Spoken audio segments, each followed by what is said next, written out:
సత్యం ధర్మం న్యూస్ కి స్వాగతం. సకల కోటికి జీవ ప్రదాతగా కనిపించే ప్రత్యేక దైవం సూర్య భగవానుడిని పూజించే రథసప్తమి పర్వదినం పురస్కరించుకుని శ్రీకాకుళం జిల్లా వజ్రపకొత్తూరు మండలం అక్కుపల్లిలోని శివసాగర్ బీచ్ లో వందలాది మంది భక్తులు భక్తి శ్రద్ధలతో సముద్ర స్నానాలు ఆచరించారు.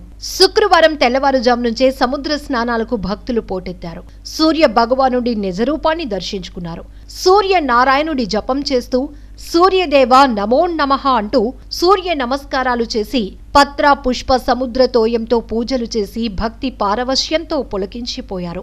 మరికొందరు ఇసుకతో చేసిన సైకతలింగాలకు పసుపు కుంకుమ పువ్వులు చిక్కుడు జిల్లేడు రేగి పండ్లతో పూజలు చేశారు. సర్వదేవతామయుడైన ఆదిత్యుణ్ణి ఆరాధించడం వల్ల తేజస్సు ఆరోగ్య అష్టైశ్వర్యాలు సమృద్ధిగా కలుగుతాయని భక్తుల ప్రగాఢ విశ్వాసం. కాగా సూర్యోదయ స్నానాలతో సప్త జన్మల పాపాలు నశించి రోగం శోకం వంటి ఇబ్బందులు తొలగిపోతాయని, సూర్య భగవానుడి అనుగ్రహంతో ఆయురారోగ్యాలు సిరి సంపదలు కలుగుతాయని భక్తులు తలచి పుణ్య స్నానాలు ఆచరించారు. అనంతరం సమీపంలో ఉన్న నీలకంఠేశ్వర గణపతి ఆలయాలను సందర్శించారు. నీలకంఠేశ్వర స్వామిని గణనాథుణ్ణి దర్శించుకున్న భక్తులు భక్తి శ్రద్ధలతో పూజలు చేశారు. సముద్ర స్నానాలకు పలాస నియోజకవర్గం నుంచే కాకుండా పక్కనున్న ఒడిశా రాష్ట్రంలోని పర్లాకిమిడి నుంచి భక్తులు క్యూ కట్టడంతో సందర్శకులు పర్యాటకులతో శివసాగర్ బీచ్ కిటకిటలాడింది.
సార్ అడ్డగలండి సార్ అడ్డుగలకండి.